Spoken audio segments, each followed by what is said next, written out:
ডিবির প্রাক্তন প্রধান হারুনুর রশিদ ও ১৭ পুলিশ সদস্য সাসপেন্ড।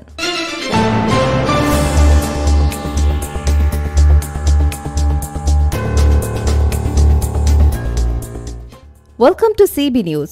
সাবেক ডিবি প্রধান মোহাম্মদ হারুনুর রশিদ সহ ১৮ জন পুলিশ কর্মকর্তাকে সাময়িকভাবে বরখাস্ত করা হয়েছে।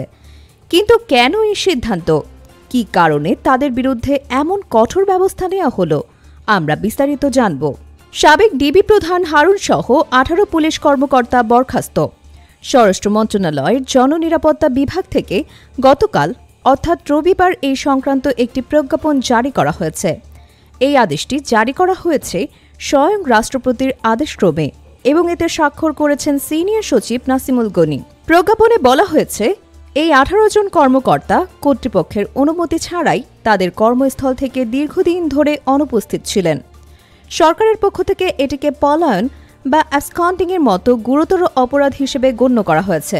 এই পুলিশ কর্মকর্তাদের বিরুদ্ধে সরকারি কর্মচারী বিধিমালা ২০১৮ এর অধীনে শাস্তিমূলক ব্যবস্থা নেওয়া হয়েছে।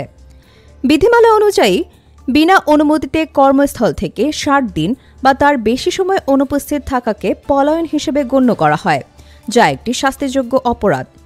এই অপরাধের জন্যই তাদের সাময়িকভাবে বরখাস্ত করা হয়েছে। তাদের নামের পাশে উল্লেখ করার নির্দিষ্ট তারিখ থেকে এই বরখাস্তের আদেশ কার্যকর করা হয়েছে। তবে সাময়িক বরখাস্তকালীন সময়ে তারা বিধি অনুযায়ী খোরাকি ভাতা পাবেন। সরকারের পক্ষ থেকে জানানো হয়েছে, জনস্বার্থে এই আদেশ জারি করা হয়েছে। কাদেরকে বরখাস্ত করা হয়েছে?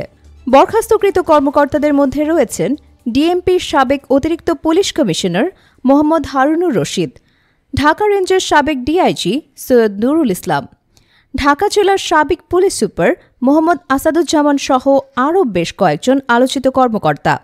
এই বিষয়ে নতুন কোনো আপডেট পেলে আমরা অবশ্যই আপনাদের জানাব। আজকের মতো এ পর্যন্তই।